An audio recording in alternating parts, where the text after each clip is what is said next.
Parlamentis tamzomare Shawla Papuashvili დღეს ჩვენი სტუმარია და სწორედ მასთან ვისაუბრებთ იმ დიდი სიახლის შესახებ, რომლის წინაშეც დგას მართველი პარტია, ხვალარის ყრილობა უმნიშვნელოვანესი გადაწყვეტილებებია მისაღები. ნამდვილად და ყველას აინტერესებს მთავარ კითხვაზე პასუხი, რატომ დადგა ცვლილებები დღის წესრიგში, მით უმეტეს რომ თქვენი კოლეგები და კონკურენტები ოპონენტებს გულისხმობ საუბრობენ იმაზე, რომ სახელმწიფო გუნდს რესურსი აღარ ყოფნის, რომ იყო კორუფციის შემთხვევა და ასე ბევრი თეორია მოვისმინეთ, რა არის რეალობა?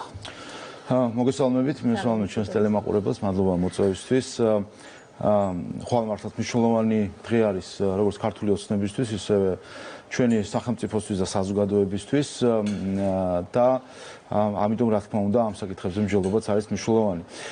ირაკლი ღარიბაშვილმა თავად ახსნა საკუთარ განცხადებაში მიზეზები, რატომაც მან მიიღო ეს გადაწყვეტილება.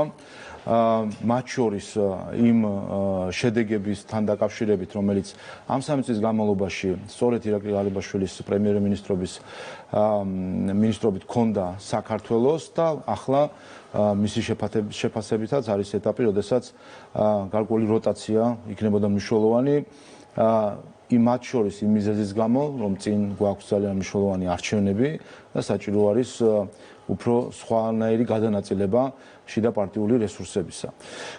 შედეგები, რომელიც ჩვენ გვაქვს ირაკლი ღარიბაშვილის პრემიერ-მინისტრობით, არის ის, რომ საქართველოს ფაქტობრივად განსაკუთრებით ბოლო 2 წლის განმავლობაში ფაქტობრივად იარაღის ლულის ქვეშ თუ კი გავითვალისწინებთ ამ სიტყვის პირდაპირ და გადატანითი მნიშვნელობით, თუ კი გავითვალისწინებთ იმ გარემოს, რომელიც ჩვენი ქვეყნის გარშემო არის, შეძლო ერთი, რომ არ დაერთმო 1 სანტიმეტრითაც კი ქვეყნის ინტერესები და შეენარჩუნებინა მშვიდობა და უსაფრთხოება ქვეყნის შიგნით და მეორე ქონოდა უპრეცედენტო ეკონომიკური ზრდა. ამიტომ მნიშვნელოვანი არის ის, რომ სწორედ ირაკლი ღარიბაშვილის დამსახურება არის ამაში, რომ მისი ძალიან მკაფიო პოზიციები იყო განსაზღვრელი ამ გზაზე.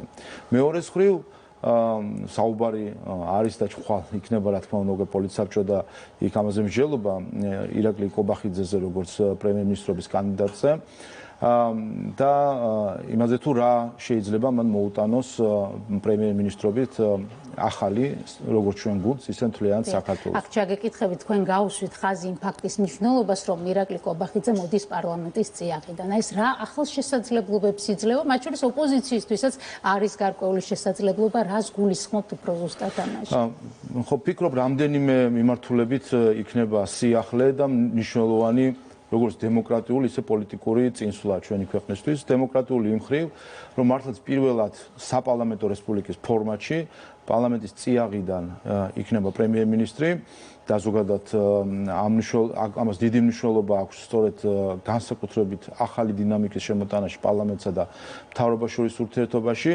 ეს რა თქმა უნდა არ გულისხმობს, რომ მანამდე მთავრობებთან პარლამენტს და სამთავრობო გუნდს სხვა ურთიერთობა ჰქონდათ, მაგრამ მთავარი აქ არის ერთი რამ, რომ პარლამენტის როცა ადამიანს წლები აქვს გატარებული პარლამენტში, მან სხვანაირად გძნობს თავად პარლამენტს, იქ მიმდინარე პოლიტიკურ პროცესებს, კანით გძნობს, როგორც იტყვიან ხოლმე, თუ როგორ იცვლება განწყობები და რანაირად არის და მით უმეტეს ირაკლი კობახიძეს, რომელიც უმრავლესობის ლიდერი არის, რომელიც პარლამენტის თავმჯდომარეც იყო, რომელსაც წლებია გამოსცემა პარლამენტში ყოფნის და ოპოზიციასთან რაც მთავარია ურთიერთობის და სხვადასხვა დისკუსიაში და შეთანხმებაში მონაწილეობის, ამ მხრივ რა თქმა უნდა განსაკუთრებული გამოცდილება აქვს. ამიტომ ეს იქნება ახალი სიტყვა ვფიქრობ ჩვენ დემოკრატიაში და მე დღესაც ვთქვი და ნამდვილად ოპოზიციისთვისაც ვფიქრობ ეს მნიშვნელოვანი მომენტი იქნება, როდესაც შენი ყოფილი კოლეგა, რომელთანაც წლები გაქვს გატარებული, მართალია ოპონირებაში, მაგრამ იქაც სხვანაირად იცნობ ხო ადამიანს, თუნდაც ამ ოპონირებაში იქნება მთავრობის ხელმძღვანელი, ვფიქრობ ეს სხვა შესაძლებლობას გახსნის ურთიერთობის და მათთვის. შესაძლებლობები გასაგებია, მაგრამ მოდით ვისაუბროთ რამდენად ეფექტიანი იქნება საპარლამენტო კონტროლი მთავრობაზე, ხო? თქვენ აღნიშნეთ ირაკლი კობახიძის მოღვაწეობა საკანონმდებლო ორგანოში, მისი რეიტინგი და გავლენა მათ შორის პარტიაში შესაბამისად ხო არ გაჭირდება რეალურად პარლამენტის მიერ კონტროლი და ეფექტიანი კონტროლი. როცა ვლაპარაკობთ საპარლამენტო ზედამხედველობაზე და კონტროლზე, უпрост ყოველთვის უნდა გვახსოვდეს ერთი რამ, რომ ეს ინსტრუმენტი და ამოცანა უпрост ყოველთვის არის ოპოზიციის ამოცანა. მიზანი არ არის, რომ საპარლამენტო უმრავლესობა ჩასაფრებული იყოს მთავრობის მიმართ მარტივი მიზეზის გამო. მთავრობა არის საპარლამენტო უმრავლესობის მთავრობა. ეს ერთი გუნდი არის. ხანდახან უნდა ისე წარმოაჩინო ხოლმე თითქოს ეს უნდა იყოს რაღაც ბუნებრივი დაპირისპირება ურთიერთ საპარლამენტო გუნდსა და მთავრობას შორის, ან რაღაც კონტროლი და დაბალანსება. სინამდვილეში ეს არის ერთი გუნდი. მთავრობა ეს არის საქართველოს პარლამენტის მიერ შერჩეული ადამიანების გუნდი, რომელმაც უნდა განახორციელონ პარტიის მიერ არჩევნებისას წარდგენილი პროგრამა. ამისთვის განსაზღვრული ადამიანების გუნდი. ასე რომ რაც შეეხება საპარლამენტო ზედამხედველობის საკითხებს, აი ამის ფარგლებში, ერთი გუნდის ფარგლებში, როდესაც არის ესე ვთქვათ ურთიერთობა, ასე ვთქვათ, ამის ფარგლებში იგულისხმება სწორედ ზედამხედველობა იმაზე, რომ პარტიის მიერ საარჩევნო წარდგენილი პროგრამა შესრულდეს.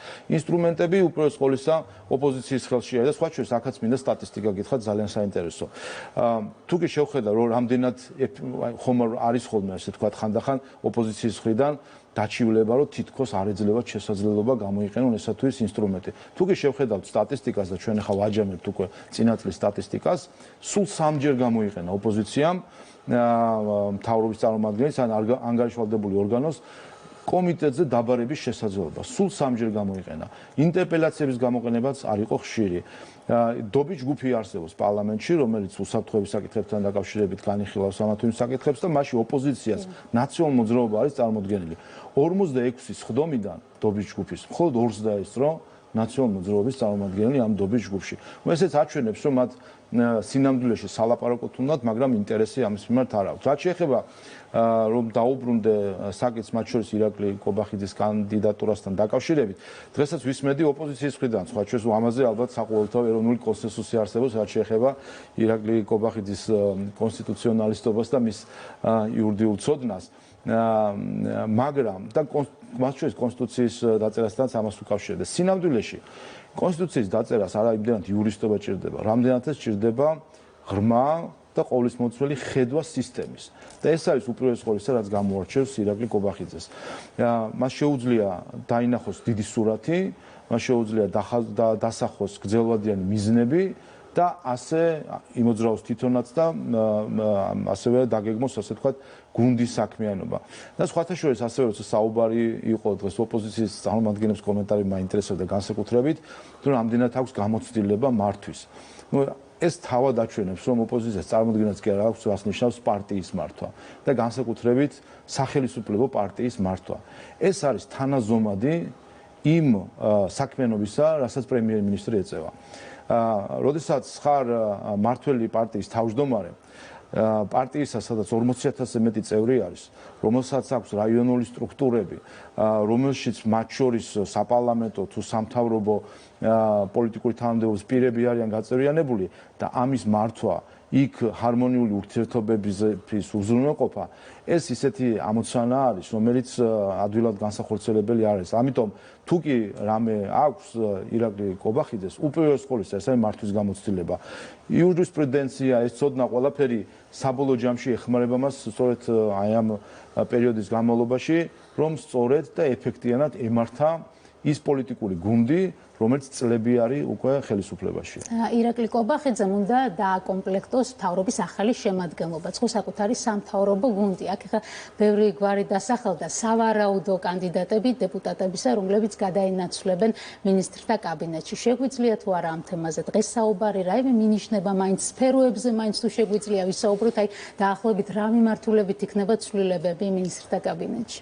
ზოგადად როცა საუბრობ წარმატებულ პერიოდზე საქართველოს როგორც პოლიტიკური, ისე ეკონომიკურ მიმართულებაში, გულისხმობთ არა მხოლოდ ირაკლი ღარიბაშვილის პრემიერ-მინისტრობას, არამედ მათ შორის მთავრობის ეფექტიანობასაც და ამ მხრივ რაიმე სერიოზული ასე ვთქვათ დამოკიდებულება და შენიშვნები, რა თქმა უნდა, გუნდს არც ჰქონია მთავრობის შემადგენლობასთან დაკავშირებით. რაც შეეხება ზოგადად პერსონალურ შემადგენლობას, ეს რა თქმა უნდა, პრემიერ-მინისტრობის კანდიდატის პრეროგატივა არის და მან უნდა განსაზღვროს და მას იქნება შესაძლებლობა, რომ ამასთან დაკავშირებით თავად განაცხადოს, თუ როგორ წარმოუდგენია მას მინისტრთა კაბინეტი, ამიტომ მისი პრეროგატივა არის ეს მოქმედი მთავრობა, ვერ გეტყვით, არის ეს პრემიერ-მინისტრობის კანდიდატის განსაზღვრი არის, მოქმედი მთავრობა ცხადია ვის კომპეტენცია, მაგრამ ჩვენ საუბრობთ პარლამენტიდან იქნებიან თუ არა მთავრობის ახალშემადგენლობაში. მოდი გვარების დავასახელოთ, საუბრობენ ირაკლი ჩიქოვანზე, მაკაბოჭორის შვილზე,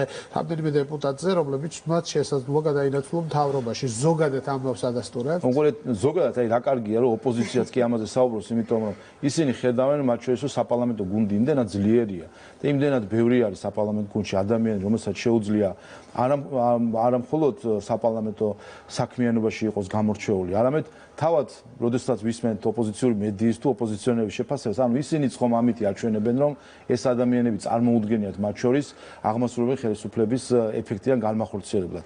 ანუ ამ ჭორებს თუ მithმა-მოთქმას მე ვიღებ როგორც ჩვენი გუნდის მიმართ კომპლიმენტს ოპოზიციის მხრიდან, რომ ხდებიან რომ ჩვენი გუნდი საკმაოდ ძლიერი არის და ბევრი არის ადამიანი, რომელსაც შეუძლია სხვადასხვა ამოცანა შეასრულოს. რაც შეეხება პერსონალურ საკითხებს, კიდევ ერთხელ პრემიერ-მინისტრობის კანდიდატის განსასაზღვრი არის. ზოგადად მე ამიტომაც ვთქვი, რომ მნიშვნელოვანი წინგადადგმული ნაბიჯია ქართული დემოკრატიისთვის, როცა პრემიერ-მინისტრი მოდის პარლამენტის წიაღიდან, სხვა მხრივაც რა თქმა უნდა ყოველთვის კარგი არის, როდესაც საპარლამენტო გამოცდილების ადამიანები არიან აღმასრულებელ ხელისუფლებაში, ვინაიდან პოლიტიკური ბატალიებ გადატანილი ადამიანებს კიდე სხვა დამოკიდებულება აქვთ ხოლმე ზოგადად პოლიტიკის მიმართ და არა მხოლოდ ვთქვათ უყურებენ საკითხებს ტექნოკრატიულად, არამედ რა თქმა უნდა პოლიტიკურად. მაგრამ ესამებით.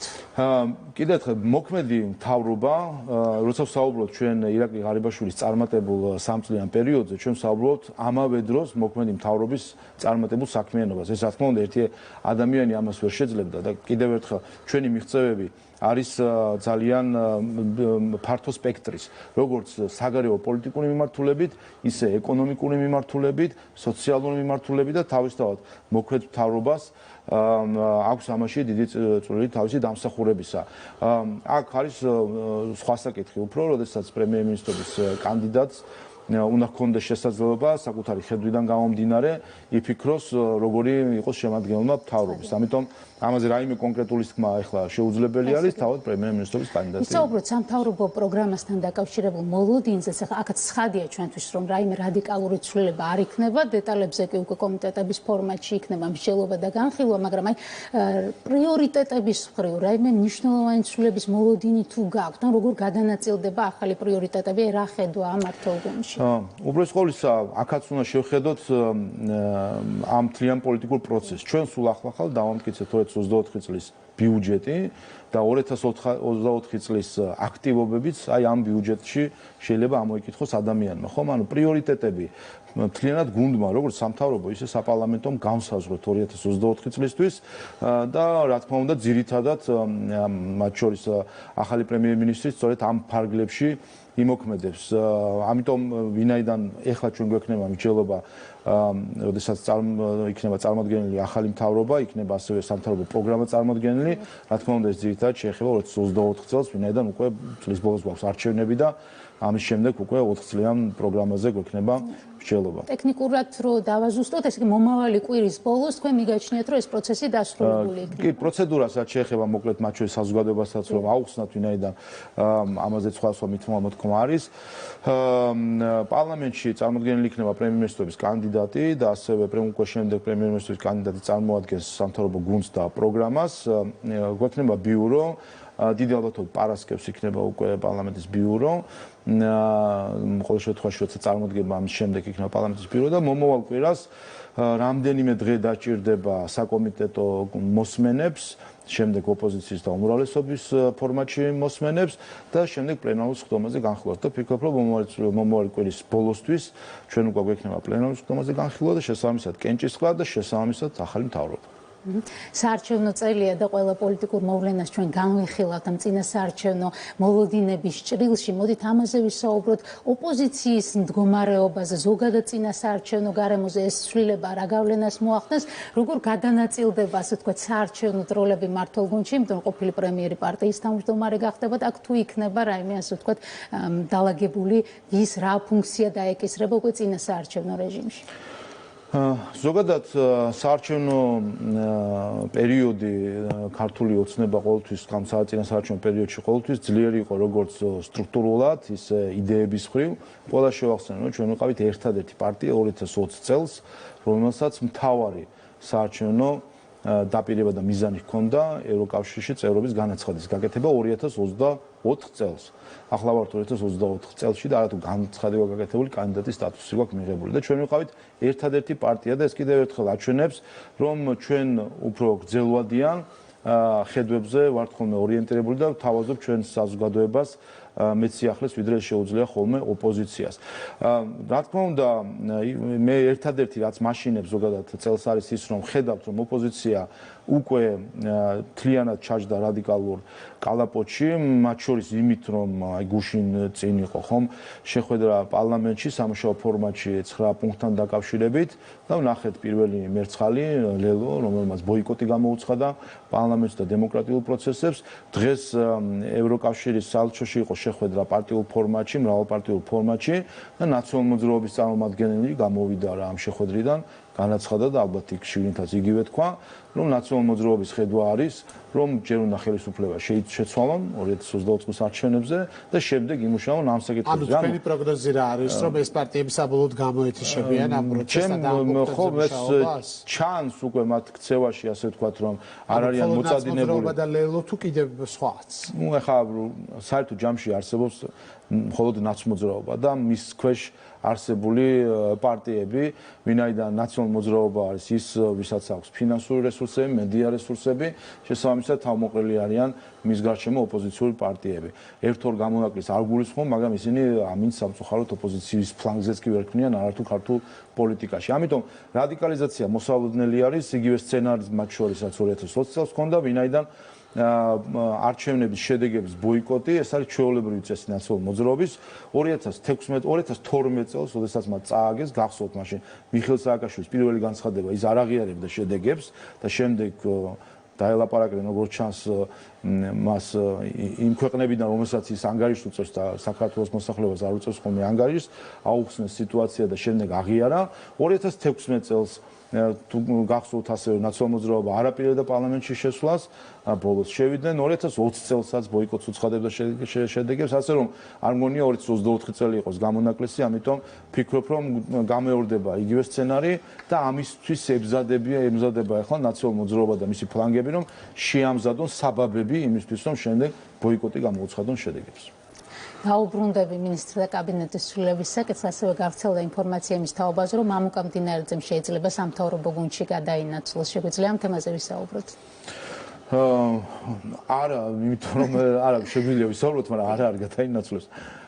პირიქით, ჩვენ სხვათა შორის როცა ვსაუბრობთ ირაკლი კობახიძის გარდაცვალზე აღმასრულებელ ხელისუფლებაში, ეს უპირველეს ყოვლისა უმრავლესობის დანაკლისი არის, დანაკარგი არა, მაგრამ დანაკლისი არის, ვინაიდან მას განსაკუთრებული როლი ჰქონდა მათ შორის საპარლამენტო უმრავლესობაში, უმრავლესობის შიდა მობილიზებისთვის, ერთიანი პოზიციებისთვის და როგორც უმრავლესობის ლიდერს და კი ფიქრობ, რომ ჩვენ უმრავლესობის ხდომა რა თქმა უნდა ამასთან დაკავშირებით იქნება, თუმცა შეთავაზება ალბათ ეს იქნება, რომ ფრაქციის თავმჯდომარემ შეინაცვლოს ასევე უმრავლესობის ლიდერის სტატუსი, ეს არ გახლავთ თანამდებობა, არის სტატუსი და მამუკა მდინარეძე არის ის ადამიანი ჩვენ გუნდში, რომელიც მთავარი გამაერთიანებელი და ამავე დროს მთავარი ენერგიის მიმცემი არის ხოლმე ყველა გარემოებაში, მათ შორის როგორც გუნდის შიგნით ურთიერთობაში, ასევე ოპოზიციასთანაც, რა თქმა უნდა, კომუნიკაციაში და ურთიერთობაში.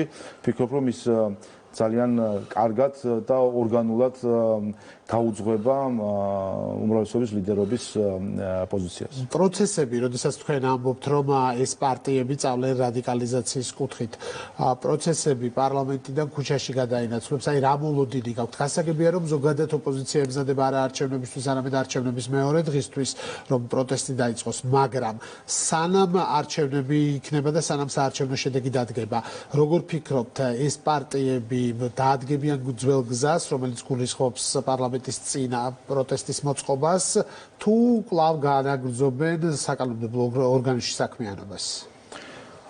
ნახოთ, გამორიცხული არაფერი არ არის. ზოგადად ეს მუდმივი ბოიკოტი ბანა, რასაც ისინი თამაშობენ ხოლმე, რომ ხან არიან ჩართული, ხან არ არიან, ხან ბოიკოტში არიან და ხან მუშაობაში იღებენ მონაწილეობას. ეს ჩვეულებრივი წესია. არ ვიცი, ამაზე ჩვენ რა თქმა უნდა ჩვენ საქმიანობას ვერ ავაწყობთ, თუმცა ფაქტია, ჩვენ უბრალოდ რაც გვინდა არის რომ საქართველოს მოსახლეობა იყოს მზად ამისთვის, რომ ჩანს ყველანაირად, რომ იგეგმება რადიკალური დღის წესრიგის განვითარება და ამას მომზადებული შეხვდეს ჩვენი მოსახლეობა. ჩვენ ამორჩევას შევთავაზებთ ძალიან შინაარსობრივ, საგნობრივ საარჩევნო კამპანიას, სადაც გვექნება საუბარი მიზნებზე, იდეებზე, ისევე როგორც 2020 წელს. ოპოზიციას ხედავთ, რომ დღემდე, არაფერი ხომ არ აქვს მათ სათქმელი, 1-2 რაღაც აჩემებული თემის გარდა, სხვას ვერ ცდებიან საერთოდ. რომ დააკვირდეთ მათ ჩვენ საპარლამენტო საქმიანობას, უამრავი კანონი მივიღეთ პარლამენტში შარშან, რომელიც ეხება უშუალოდ ჩვენს მოქალაქეებს, მათთვის მნიშვნელოვან საკითხებს. აქ საერთოდ ჩართულები არ არიან არანაირ დისკუსიაში საერთოდ და კენჭისყრებშიც არ იღებენ მონაწილეობას, დაკავებული არიან სამწუხაროდ მხოლოდ რაღაც გარკვეული თეატრალიზებული წარმოდგენებით. როდესაც ვსაუბრობთ თქვენი ოპონენტების გარკვეულ საარჩევნო სტრატეგიაზე, არის ერთი მნიშვნელოვანი მიმართულება, რომელიც ნამდვილად უნდა აღვნიშნოთ, ეს არის ახალი წარმონაქმნების შექმნის მცდელობა, რასაც ვადევნებთ თვალს, რომ გარდა ნაცმოძრაობისა და გარდა სტრატეგია იქნება ლელო თუ სხვა პარტიები, მაგალითად ახლა განიხილება უკვე არამია პლუს ჯაფარიძე ხოშტარია პლუს მელია, აი ამ მოვლენას როგორ შეაფასებთ, რა პერსპექტივა აქვთ მათ?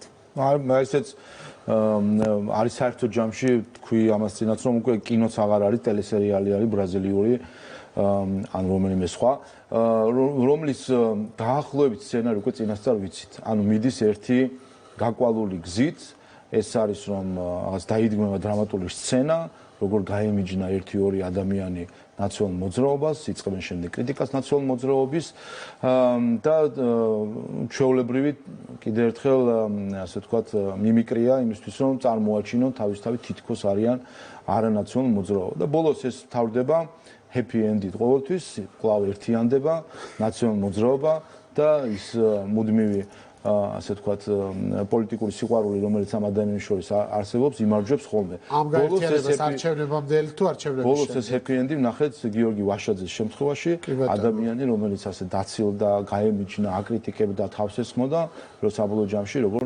ჩაიხუტა და ისიც ჩახუტებით მიიღო დედაპარტიამ უკან საკუთარ რიგებში. რაც შეეხება რუდის ველოდებით, ეს მუდმივი პროცესია ჩვენ ზოგადად რასაც ვხედავთ, მაგრამ რა თქმა უნდა ეს ტემპერატურა მოიმატებს არჩევნების მოახლოებასთან ერთად, მაგრამ ეს უკვე ის სახადია, რომელიც მოიხადა ქართულმა საზოგადოებამ უკვე ბევრჯერ და ამიტომაც არის, რომ რაღაც მომენტის შემდეგ ეს უბრალოდ სასაცილო ხდება. მე მგონი და მე დარწმუნებული ვარ, რომ წლევანდელი არჩევნების მოახლოებასთან ერთად ეს დრამატურგია წარმოდგება აი ისე, როდესაც აი გარკვეულ არეულობას რო უყურებ ტელევიზორში, ისე რომ ხმა გაქვს გამოთიშული და ამბობს ხვდები რომ რაღაცნაირად სასაცილო ჩანს ხოლმე სცენები. ამიტომ დაახლოებით აი ამ პოზიციაში ჩაიგდო საკუთარი თავი ნაციონალურ მოძრაობას. ოპტიმისტური პროგნოზია, მოდით ვისაუბროთ პრეზიდენტზეც, რომელიც თუ სწორად მახსოვს 6 თებერვალს იქნება პარლამენტში, რას ელოდებით? დიახ, 6 თებერვალს არის რეგლამენტით არის გათვალისწინებული პირველ დღეს საგაზაფხულო სესიის არის ეს მიმართვა. ნახოთ, მე ერთი მოლოდინი მაქვს, მაგრამ უკვე რამდენჯერმე გავწვილდი ამ მოლოდინში. მე კვლავ ველი სალომე ზურაბიშვილისგან, რომ ის აღიარებს საკონსტიტუციო სასამართლოს გადაწყვეტილებას და იმას, რომ დაარღვია მან კონსტიტუცია და დადებს პირობას ქართული ხალხის წინაშე, რომლის წინაშეც მან ფიცი დადო და დაარღვიეს ფიცი, დადებს პირობას, რომ ამ ფიცს აღარ დაარღვევს და შესაბამისად კონსტიტუციასაც აღარ დაარღვევს. რაც ეხება ოპოზიციის ასე ვთქვათ საყოველთაო message box, აქ შარშანდელი კანდიდატის სტატუსთან დაკავშირებული მთელი ნარატივი, რომ კანდიდატის სტატუსი არ იქნება და ასე შემდეგ და შეიცვალა მოლაპარაკებების დაწყებით გაწევრიანების თემაზე. ახლა ამბობენ, რომ ქართული ოცნება არა და ისინი ხელისუფლებაში მოსვლის შემთხვევაში დაიწყებენ ევროკავშირთან მოლაპარაკებას. რა არის ამის მიზეზი პირველ რიგში ეს მაინტერესებდა. მეორეც აი ის დესტაბილიზაციის გეგმა, რომელიც არსებობდა კანდიდატის სტატუსის არ მიღებასთან დაკავშირებით, ახლა შეიძლება უკავშირდებოდეს მოლაპარაკებების არ გახსნას, თუ კი ასეთი. ეს არის უბრალოდ ხელოვნური